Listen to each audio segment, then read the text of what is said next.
Hi, everybody. I'm Ken Kirschenbaum. Thanks for joining us. Today starts the Central Station webinar series, and we're starting with Emergency24. We have Steve Mayer and Tom McNeil in the background, and they're going to be telling you all about Emergency24. Our format is ask questions online. I'll read them at the end of the presentation.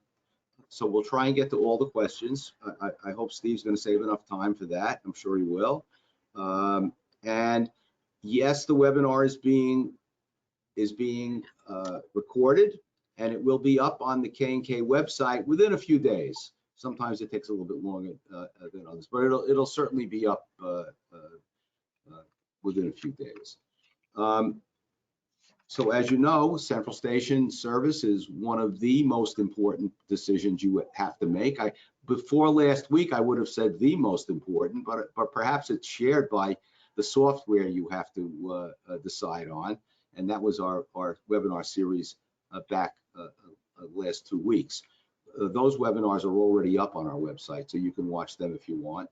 And we're gonna have the Central Station webinars for the next 2 weeks. And as I said, Emergency24 is starting us off. So with that, Steve, I'm gonna turn this over to you so that you can take over the screen. See it. You should see it. If you accept it, you'll see it right now. And everybody, put in your questions, and I'll be reading them a little bit later. You're good. Right. Yep, that's it. Y'all can see that? Yeah. That's great.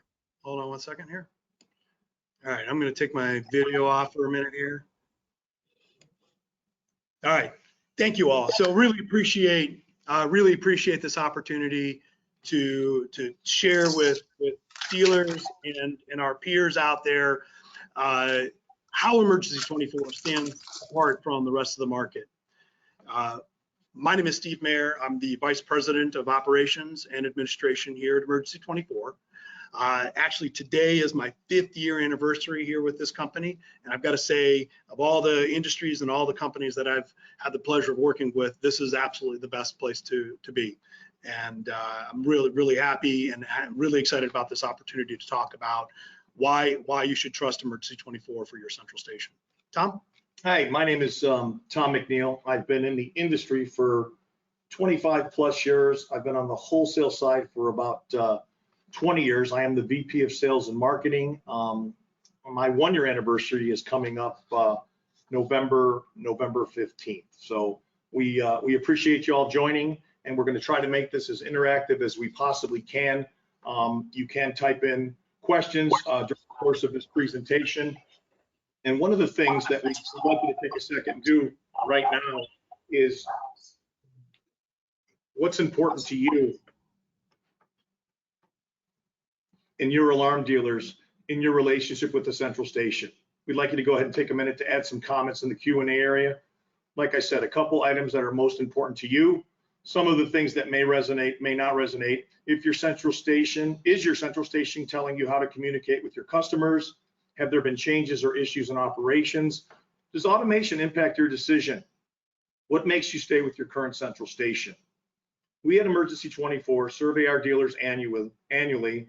We also ask our prospects, what's important to you?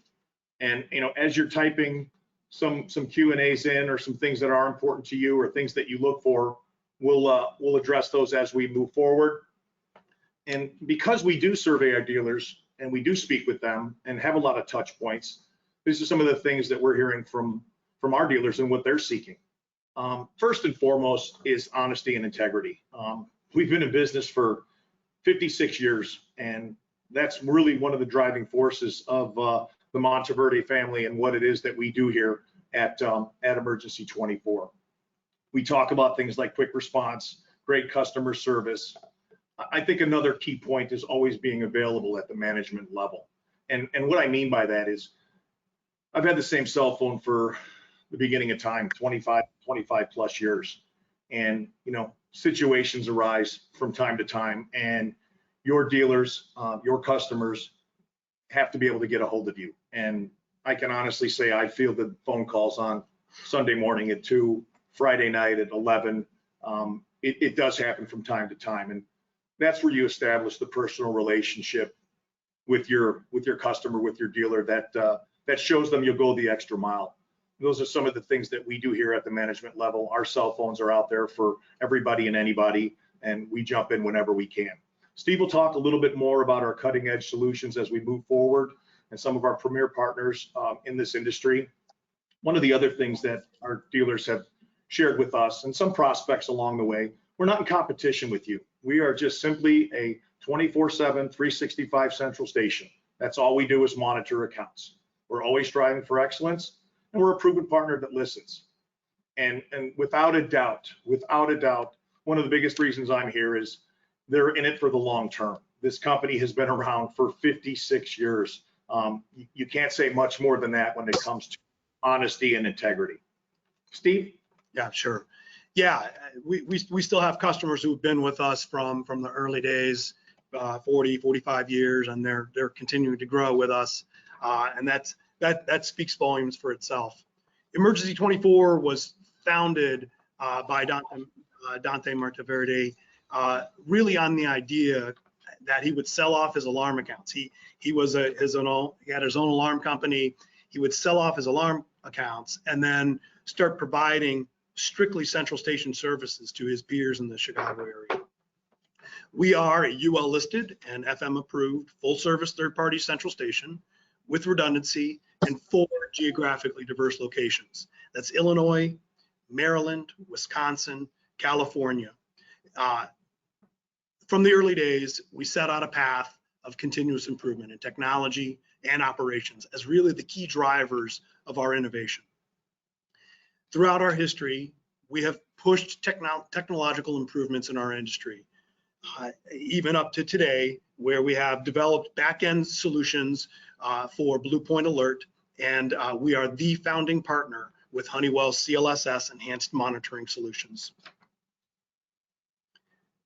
And in plain words, Emergency24 is in business for our dealers.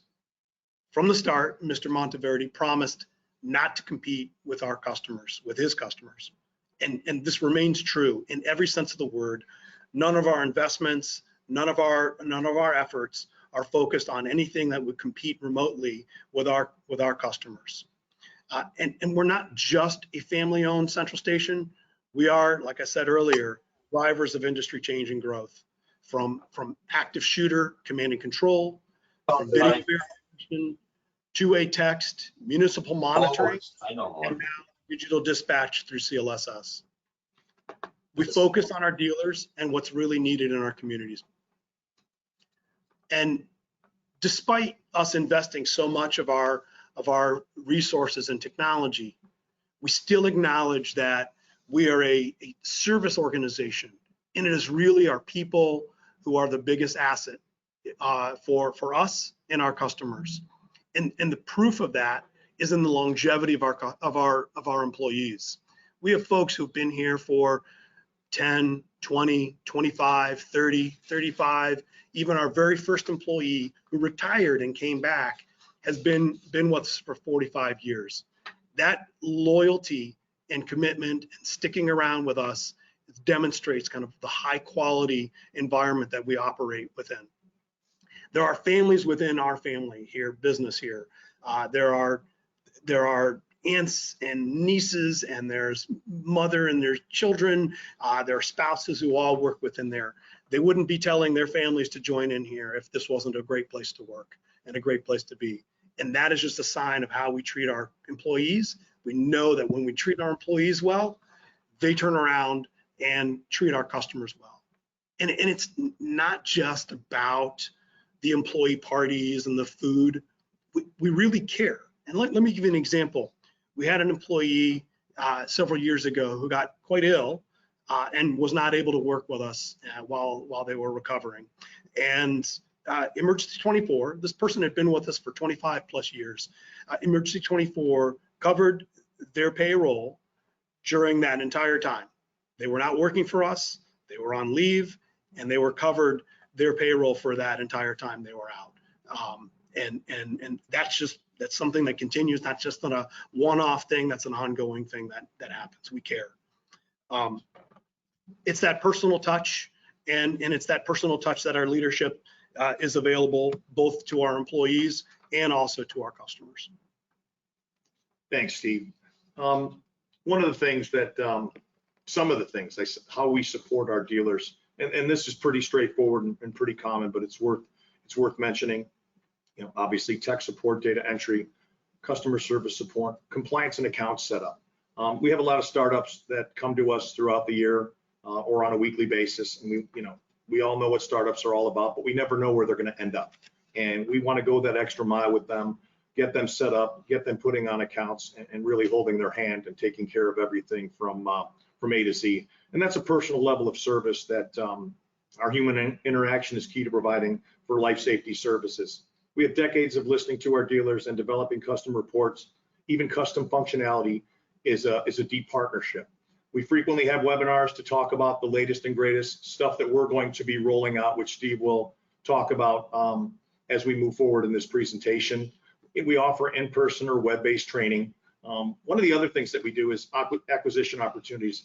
Having been in business for 56 years, you can imagine dealers that have been around and customers are for 40 years. If there's no exit strategy or family in the business, we really do find EM24 customers or EM24 prospects who are willing to keep their accounts at Emergency24 to let that dealer know who's been with us for 40 years that they'll continue to be with us.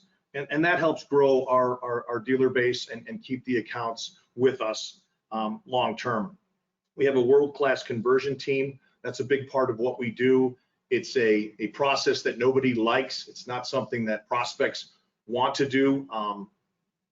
They choose to monitor their accounts where they see fit, but if you don't have a conversion team that's meeting with and rolling this stuff out live, you've got a big problem. We take your calls morning, noon, and night. I can tell you this right now, we're going to make mistakes. It's just the nature of the business. We will not lie, hide, or blame anyone. That's why honesty and integrity are critical to who we are. And I keep talking about 56 years in business, and it is important because we have stood the test of time. And one of the other things about our software and what we do is customizationable. And I'm going to let Steve talk a little bit about some of the things that we've done for dealers and alarm companies across this country. Steve? Sure. Thanks, Tom. So we have 100% control over our facilities, our environment, and our own software. This is a UL listed certified software. It's audited on an annual basis. And so we have our own engineers and our own developers, and therefore we're able to do unique things that I don't think anyone else in the industry is able to do. Simple things like customized reports. And those reports we've sent out to customized reports for alarm companies. For sometimes there's large subscribers who manage their own facilities and they need to have their custom reporting. But also we work very closely with a lot of different AHJs in customized reporting for them. There's one AHJ in particular we work with on their municipal level. They're able to see all of their commercial fire accounts at any point in time, what's going on in them, and that refreshes on every 5 seconds or so. So they can see what's going on and respond appropriately. That's the kind of partnership that we're able to develop by leveraging our customized solution. In addition, we have a dealer app and a subscriber app that can also be modified. There are other things that we're able to do. I want to take a unique example. We had a federal department who was working with one of our alarm companies, and they had a unique request. They had some very key individuals who needed some very personalized level of service. We were able to provide that customized solution for them, and are not only are protecting those individuals quite well, but we're also kind of doing our fair share in protecting our democracy. The end result of all of this is that those individuals have been sitting with timers, with stopwatches and testing us versus others. and they literally said we were the fastest. That just demonstrates what our capabilities are and what we're able to do from a customization perspective. In addition to that, we are also a leader in fire monitoring. It's not just that we are the founding partner of Honeywell CLSS Enhanced Monitoring, where our developers and engineers collaborated with Honeywell's and Rapid SOS's to develop and beta test this functionality. We've been doing digital dispatching for at least 8 years now at the municipal level in partnership with several AHJs, many AHJs, and alarm companies. It's in partnership with them and our Keltron that we're able to do this, and have seen incredible results and have developed a very, very tight working relationship. On top of that, we have our own public AES network in the area, and that provides us some deep expertise to be able to lend hands with our other alarm companies who have their own private AES network, as and this is an expanding solution that we're seeing as folks are joining us and just saying no to POTS. So in addition to those, we've delivered other key innovations in the industry, things like trouble suppression, completely compliant with NFPA, with a watchdog to enhance that capability to understand, even if there are troubles that are restoring, we're able to notify you that there's something frequently going on and provide a very safe environment for your customers. Things like two-way text for non-critical that are fully compliant with the Telecommunications Protection Act. That's really, really important to have that opt-in solution for your customers. There's serious exposures here. We are fully compliant with NFPA when it comes to the 8-hour test limitations, and we've also developed the capability for alarm companies to place groups of zones in disregard across their system in the event of things like power outages and other things like that, if they want to be able to manage the message to their customers directly. We talked about AHJ custom reporting. And we're not just focused on fire monitoring, we're also first class when it comes to commercial and residential security. We've got all of the major third-party services that we partner with and integrate with. But I want to take a moment and just talk a little bit about Blue Point. We have a very unique partnership, both from a development perspective and an ongoing. We're the exclusive third-party central station for Blue Point Alert. Blue Point Alert is an active shooter and medical immediate emergency response system, where we've developed a command and control center system that you can give immediate access to first responders who then can see entirely what's going on in that facility where there may be an active shooter event. They can access video, they can communicate with people who are on the ground through their cell phones, and they can also turn around and have a differentiated mass communication. Depending on different groups, they can communicate what's going on differently. So they have complete understanding what's going on. And in a moment, in a very, very sad moment, I should say, where this is a growing business of our sector, there are states and other municipalities that are offering funds to support the installation of Blue Point and into school districts, into corporate offices, government buildings, as well as religious institutions. So this is a really key opportunity for folks who don't know about Blue Point or would like to know more. Feel free to give Tom or myself a call. So I think with that, we're happy to open it up for any questions and answers, Ken.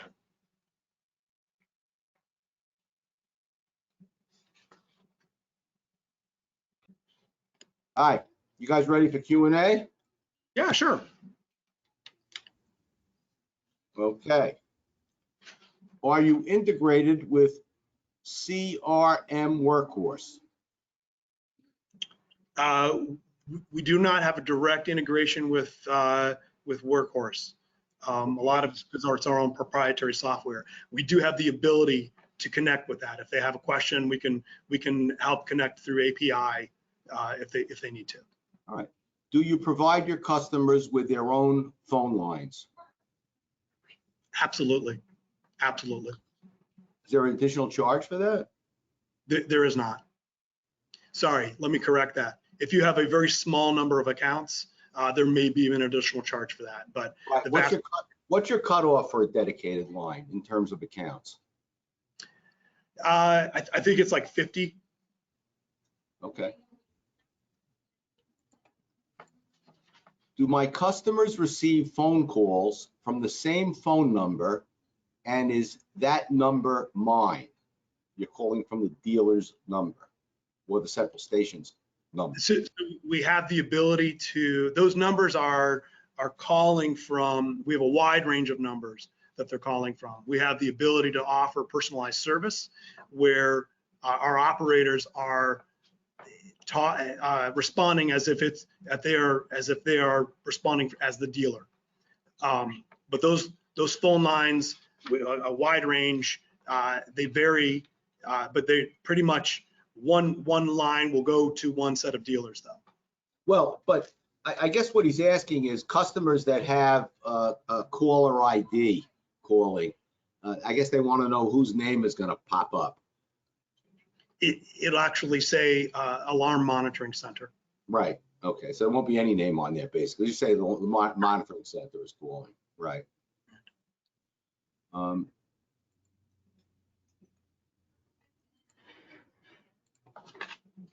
How can my customers cancel dispatching? And also test and email, whether there's it says test email phone calls. How can my customers cancel dispatching? So that's a complicated question because it depends on what they're dispatching. But so let's take an example on a fire where we've already reached out to the emergency call centers. The subscriber can then cancel that with a proper passcode. That is best practices to cancel with a passcode. We do offer the opportunity. They don't want, if a dealer doesn't want to protect their environment with passcodes, we do that as well. But the best practices would be they cancel with a passcode. The same thing by taking their account onto disregard and or putting it back or even a specific zone in disregard. How are passcodes established with the central station? Is there a portal that customers can go on to change passwords, or is this something done through a dealer? So this is typically something that the dealers will manage. We do have the ability, to the extent that the dealer, there's some feedback here. To the extent that the dealer wants to give access, master access to a specific customer, they can then manage those passcodes separately. Typical, the standard is the dealer has that control over that, but they do have the ability and the flexibility to pass that on to the customer. So you do have a portal available to either dealer or customer if the dealer wants to give the customer access. Correct. So two things. We have you guys must have received another phone call or something on your end because you're corrupted. Okay. So the answer is you have a portal. We have portals for both our dealers and for our subscribers. We have ursecure.com. We have ursecure.com just for subscribers. Do you have text messaging for customers? Yes, we do text messaging for non-critical signals, and we do that's a two-way notification, so they can respond and acknowledge that they've received it. But there's also one-way notification for any type of signals. Is there a live operator on the other side of that text if the customer responds? To the extent that they do not, there's no live operator on that.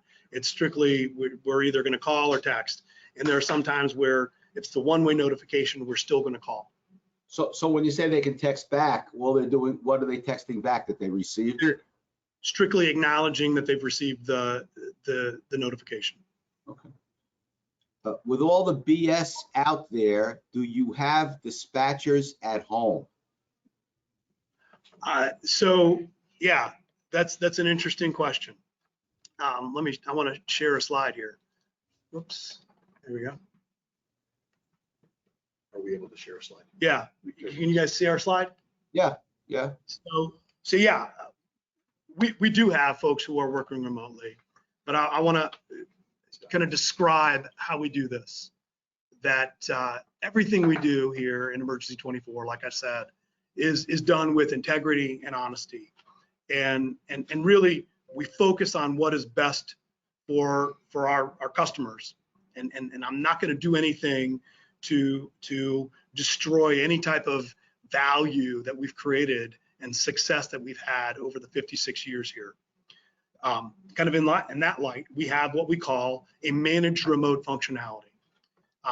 We are more than compliant with UL. In fact, we've passed UL annual audits on this that include reviews and video audits of each of these locations. And let me take a minute and describe and clarify some misinformation that's out there about what those environments look like in a remote facility. These are rooms that are locked, that there's no one else who has access to those rooms, and the equipment that is in there is 100% access, is 100% Emergency24's equipment. The network, they are all within a private network, and there's nothing else they can do other than operate. And so we've protected from a internet security perspective, and there's no one who can be within earshot. There are no dogs, there are no babies, there are no other humans who are in this space while someone is operating remotely. It is a very well managed. And on top of that, there are webcams that we can see what's going on, not only making sure the operator is there and working, but we can see what's going on in their complete space and on their screens. So our managers see that. That actually, we have that capability within our own work facilities here in our own facilities.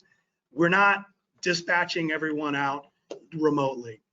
This is something that folks have to earn. This is a privilege, and there are very, very strict standards that they have to meet.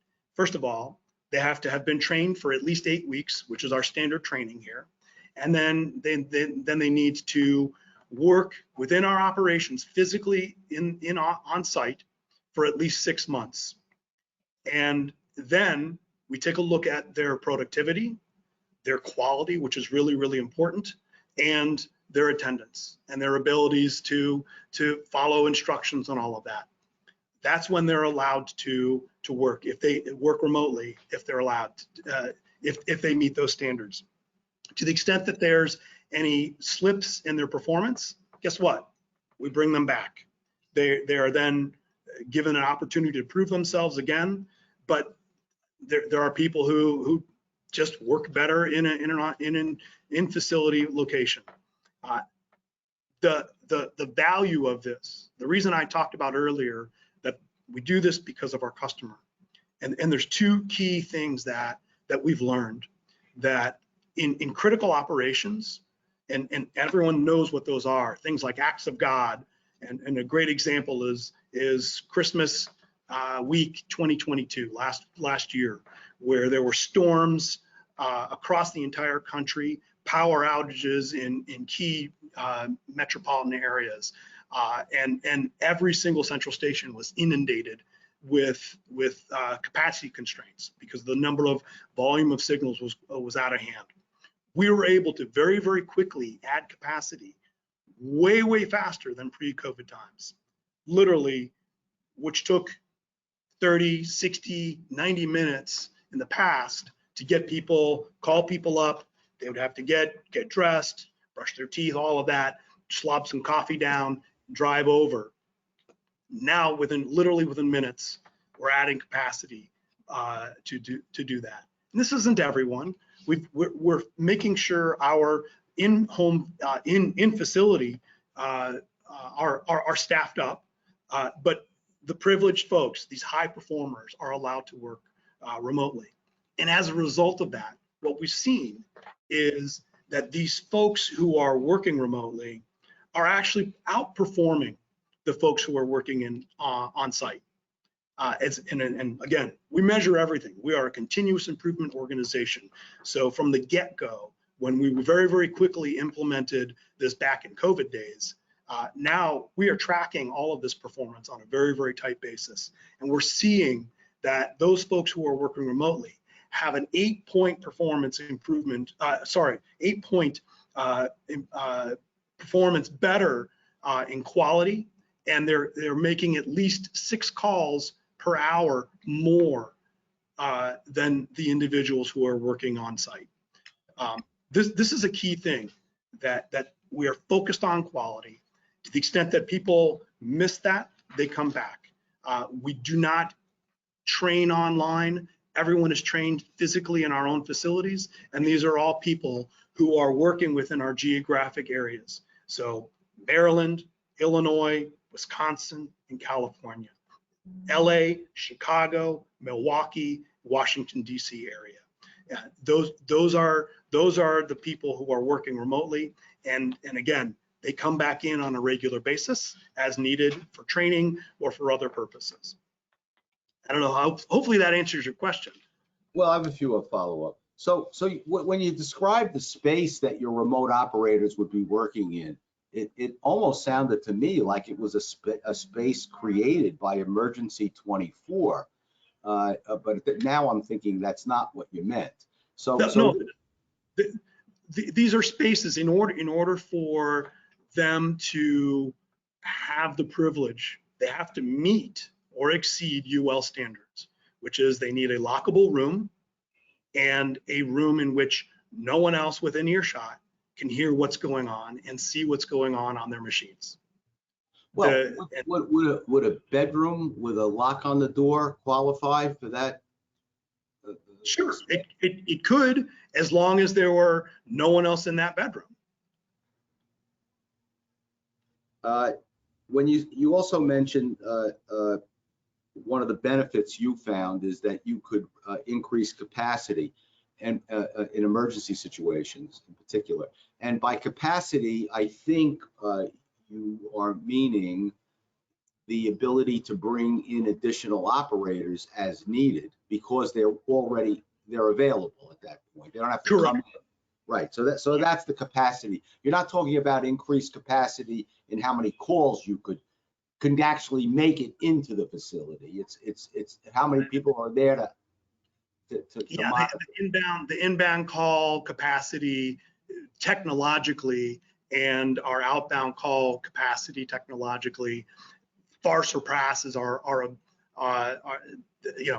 we have more than sufficient ability to handle all those inbound signals, calls, outbound and inbound. So then it's human operators. That's the equation. I'm talking about adding human beings into our system who are making those dispatch calls, who are making those subscriber calls, who are making those party notifications in these moments where there's a ton of critical things going on in that environment.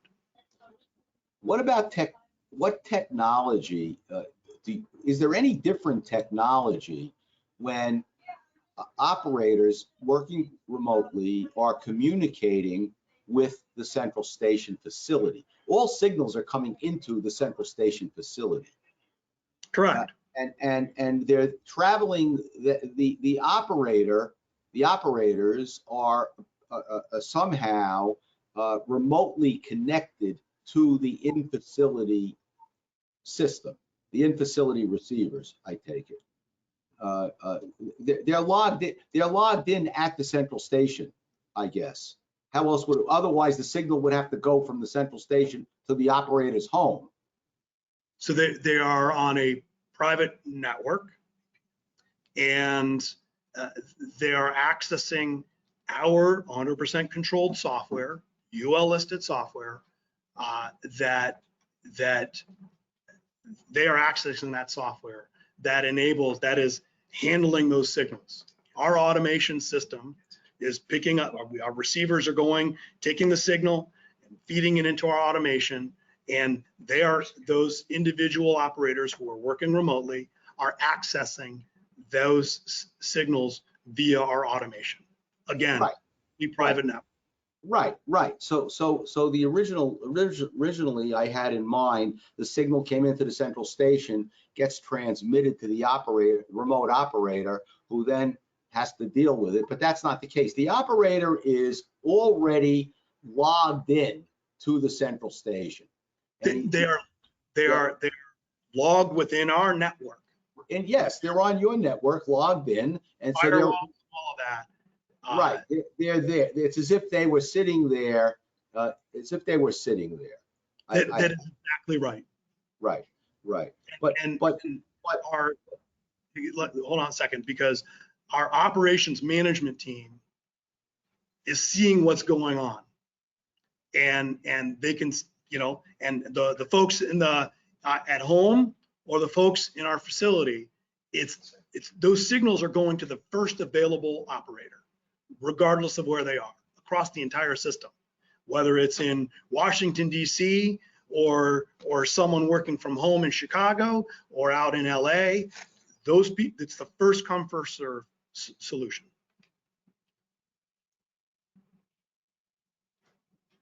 Well, I'm not sure what you mean by first come, first serve solution. So Meaning it's the available operator. So let's say you've got 10 operators working from home at any one time. Okay. And one of them's in LA, and one of them's in Florida, and one of them's in somewhere else. So a signal comes in from somewhere. It could be from anywhere in the country. Signal comes in. One of those operators is going to get that call or that signal, whatever it is, whatever you want to call it. They're gonna be the dispatcher on that signal. Yeah.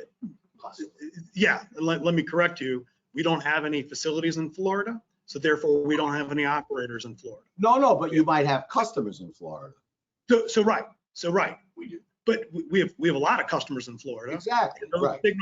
Those signals are coming into our facilities, into our central station, and then it's then managed by going to the next available operator, regardless of where they are. Right. So that could be, we've got dispatchers we have operators here in Chicago in our facility who are dispatching on a signal in Oregon or in New Hampshire. And the same thing for LA. Folks in LA or Brea, California could be dispatched. Yes, I understand. Maybe you've got a bunch of operators sitting in your facility, and as signals come in, any one of them could end up getting that signal and correct. And so all you're doing with your remote operators is adding them to the mix of who might get the signal, and in addition to those that are already in the office. And there's no priority. There's no priority between those in the office and those at home either. It's just who's ever next up for that signal, right? It's like I said, it's first available. It is that way. We know we are about speed. Everything that we've done and designed, and the system that was designed way back when and continues to be enhanced today is about speed. And so we focus on making sure that we have the availability in our operations and the technology to enable that speed. Now, what happens to an operator that the operator is at home and his equipment, his computer, essentially, which is sitting at home on his home office desk, is communicating with the central station. It's in constant communication with the central station facility. And is that via the internet? It's through a secure network. When you say it's an encrypted signal, I got it. Is that the wrong word, encrypted? It's a secure network. It's a secure network, whatever that means. I don't know what that means. It's a secure network. What does that mean? It's a secure private network. Okay, but it still depends on the internet, right? I'm not going to get into more. These are UL approved locations with firewalls, with the right level of security around that network. When you say UL approved facilities, does UL actually inspect all the remote operator home offices? So as part of the audit, they can see the video audits of those locations. Okay, I think a question came in, it might be in connection with this current conversation. Is it a VPN connection? It is a VPN. That was the question. Let's go back to a couple other questions off that topic. Is there any integration with alarm.com? Yes, there is. We do integrate with alarm.com. Okay. So here's this is a smattering of the folks that we integrate with. There are others on here that are probably missing as well. Okay. I'm not sure if this was covered or not. How do you manage the security risks of non-managed networks at the dispatcher's site? I don't know. That's the question. How do you manage security risk at non-managed networks? I guess that's thinking that the whatever what is it, a CPU, whatever, the computer at the home, I guess they're thinking is not managed somehow, or that device could be insecure itself, maybe. Right. So we ensure that there's sufficient capacity for a remote employee to have access and handle phone calls and signals on all through our own equipment and connecting through our secure private network. Can my customer cancel an alarm with a text message, which is very important to me? So we do not have that ability to cancel via text right now. That actually is something that we're working on. Does your alarm dealer agreement, I guess that's between you and the alarm dealer, allow home operators? Does it even mention it? It does not mention it. Right. I believe it mentions that we're a UL listed FM. I don't know about FM approved, but it definitely mentions that we are compliant with UL. Can home dispatchers have their own cell phone or beverage in their area? The answer is no. I'm just reading the questions. Yeah, Great question. it's a really good question. We have strict rules around that, and our folks know that there are severe penalties to the extent that they're caught. In fact, they can often no longer work for Emergency24 at that point in time. Now it sounds to me like your supervision, which sounds very strict over home operators, is based upon the placement of various cameras within the location, so that you're able to see what's going on in that room. We can see what's going on in their room, Right. and we can see what they're doing. Do you also have audio feed in there? Yeah, our managers can listen into what's going on the phone. Well, not from what's going on from the phone call that they make to the customer, but is there audio in the room to detect any other No. noise No. going? So there's only video in the room that you're There's watching. video, and then we have the ability to listen into what's going on in the call, and that there's any background noise, which there isn't. That's part of the call, though. That's not a separate room environment audio. No. So I got it. but something I probably neglected to say is, I personally, we get complaints, right? I mean, we're humans, and we're running a service organization. We get complaints. Some of them are valid, some of them are not. Some of them are things that we can modify. I personally listen to the handful of complaints every week and understand what's going on. And in the 3 years or 3+ years of having folks working remotely, I've not heard a complaint about a dog, a baby, or any other background noise. In fact, actually, did receive a complaint from background noise. That employee was working in our on-site facility, and there was some sort of weird stuff going on with the telephone carrier or something. I'm not sure, but background noise is the least of the issue, I think. What I was curious about is, look, the connection between the home equipment and the in-facility equipment requires internet. That's how it's communicating. Just like it is here. Correct. Just like it is between our one on-site facility to the next. Well, I guess you're right. If a signal comes into your facility, it has to travel around. It has to travel around on its own network within the facility. But we've added a new component, which is a operator working from somewhere else who also needs to connect to. So if the operator loses internet at their house, wherever they're out, they are remote. They lose electric. They lose internet. What now? If they haven't gotten a signal, I guess the answer is easy. Well, they're out of the mix. They're not going to get a signal, right? So here's how we handle this.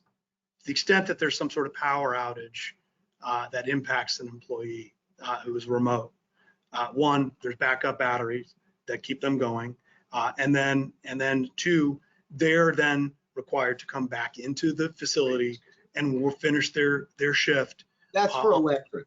That's for electric. But right. internet outage.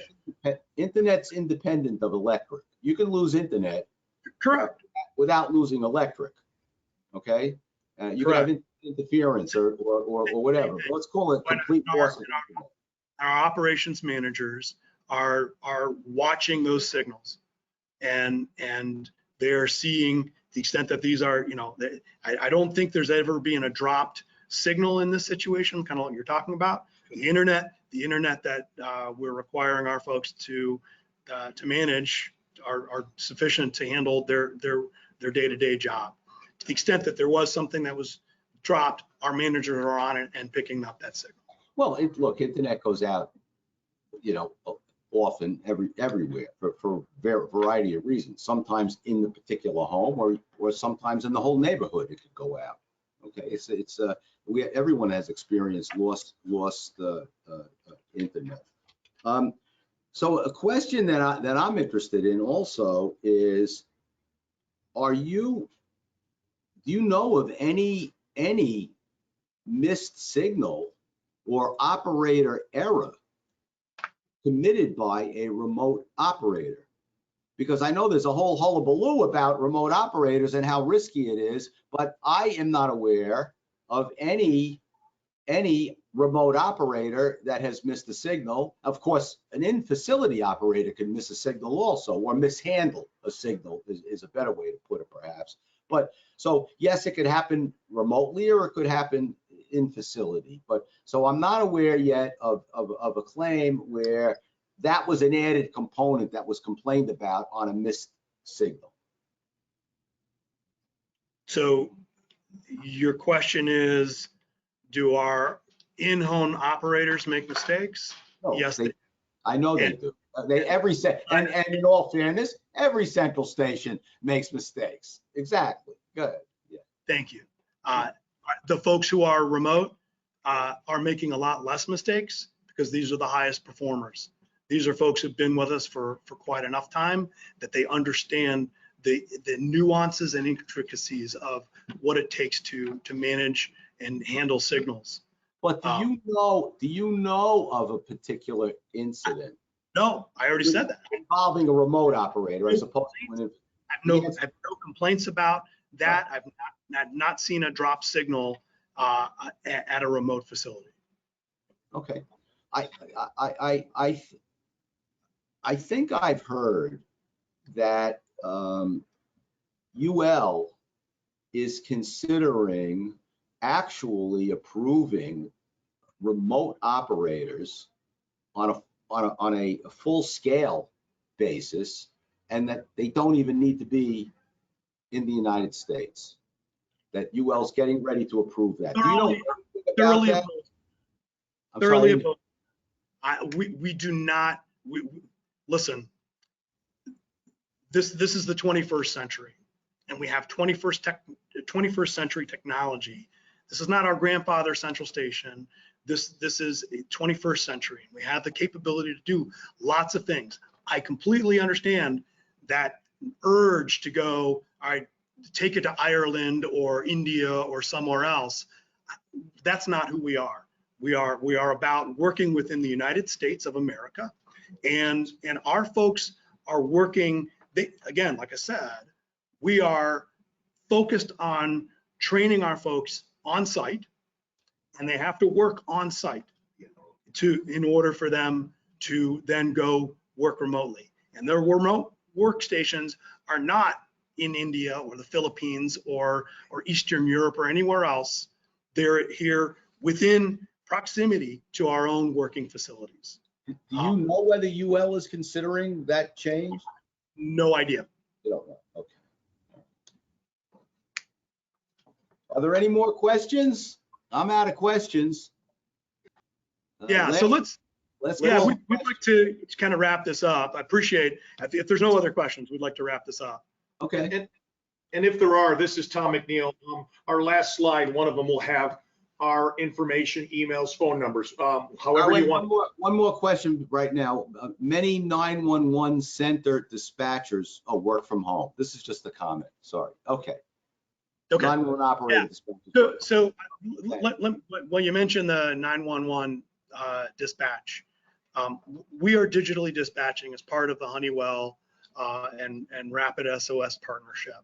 And so again, everything that we do, like I said earlier, is focused on speed, expediting. We are all about life safety. We're looking out for the best thing for your customers and our first responders for that matter. And so our partnerships with AHJs, our partnership with Honeywell and others are enabling these expedited dispatches, which used to take 2.5-minute phone call to dispatch and transfer all that information. Those things are happening within in our municipal monitoring, it's happening within 8 seconds. Within the Honeywell CLSS, it's happening within like 13 seconds on average. So yeah, we're dedicated to making sure that we are moving this industry forward and for life safety purposes. All right, Tom, wrap it up. In closing, we really appreciate everybody's time. We appreciate all the great questions. There'll be a slide with our contact information, or if some questions come to you, Ken, please get them to Steve and I. But in the very beginning, you'll remember I asked, what are dealers looking for? And, through our surveys and some of the questions that we've gotten, we've been able to close the loop on. And there were boxes on that first slide, and now I've converted them to check marks. You can't be in business for 55 plus years and not be honest and have integrity. And that's top of mind for us. We do make mistakes. We're never going to lie. We're always going to tell the truth. We're going to try to correct the problem. We talked about being available at the management level. Check. Cutting edge solutions with Blue Point and Rapid SOS and Honeywell CLSS. We're not in competition with you. It's just that plain and simple, okay? We're always striving for excellence. We're a proven partner that listens, and we're in it for the long haul. This is the credibility that Emergency24 brings to you and your customers. And we understand that our interaction with your customers from our operators, that 60-second to a minute conversation, is the most critical and crucial point of what a central station does. And we've been doing that for 56 years. And I just want to talk about and leave you with a comment that I find that resonates very well. Our family business is your business, okay? That's how we operate. That's how we'll continue to operate with the utmost honesty and integrity. And I talked about our contact information. We appreciate the interaction. We appreciate the lively discussion. We're not saying what we do works for everybody. We would never say that, but I can tell you this, our I's are dotted and our T's are crossed, and you have to be that way in this ever-changing landscape and environment. And we thank you for your time today. Really appreciate it. Yeah, absolutely. Appreciate this opportunity, Ken. I'm glad we had this opportunity to go first, much like we do often. And so thank you, Ken, and thank you everyone else who joined. Thanks everybody for joining. We'll see all of you or some of you tomorrow when we continue. And of course, you have the contact information for Emergency24. I might add, they are on the Alarm Exchange, which is one of the reasons they were invited to participate. That's right. And which means that they are a responsive central station. So I'm sure that you'll find working with them a great experience. And I want to thank Steve and Tom for a terrific webinar. Interesting, moving along, and happily it's over. Thank you, everyone. You can see the webinar again on the K&K website. It'll be up in a couple of days. And that's it. Any calls? Tom and Steve are available to you 24/7. Just call the central station. They'll wake them up. That's right. That's right. Okay, guys, everybody, we're signing off. Take care. Bye.